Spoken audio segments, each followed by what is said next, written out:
Magandang umaga! Kumusta po? Narito po ulit ang update natin para sa lagay ng ating panahon ngayong umaga po ng October 12,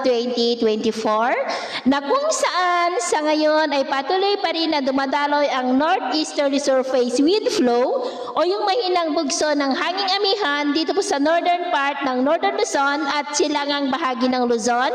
habang mayroon pa rin pong intertropical convergence zone na nag-i-extend dyan sa may Visayas at Mindanao. At sa atin pong long range forecast ay consistent pa rin po na walang bagyo na namamataan na tatawid po dito sa ating kalupaan hanggang sa susunod na 2 linggo pero hindi pa rin po inaalis ang posibilidad na may sama ng panahon na mabubuo sa susunod na mga araw pero dyan po sa silangang baybayin ng ating bansa at ang development niyan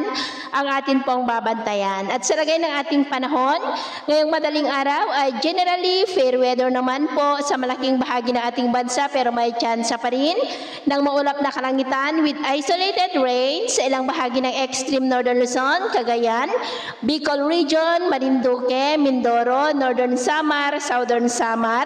Leyte, ilang bahagi ng Bohol, Cebu, Negros, Iloilo, Sulu Archipelago at Zamboanga Peninsula. At mamaya po ay sisikat ang araw sa malaking bahagi ng ating bansa pero may tsansa pa rin ng maulap na kalangitan with isolated rains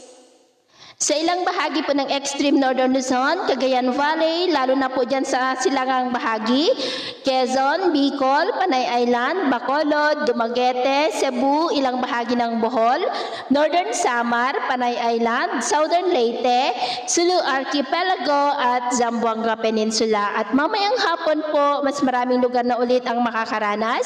ng mas maulap na kalangitan with isolated rain sa malaking bahagi ng ating bansa. Kaya kung lalabas po tayo sa ating mga tahanan, ay ugaliin lamang po natin lagi ang magdala ng kahit anong panangga natin sa init ng araw at proteksyon na rin po sa mga biglaang buhos ng ulan. At sa atin naman pong mga baybayin, wala naman po tayong nakataas na anumang gale warning signals pero iba yung pag-ingat lamang po kung papalaot tayo para po mas makaiwas sa mga sakunang pangkaragatan. So ito po ng latest update natin sa araw na ito. Ako po muli si James na nagsasabing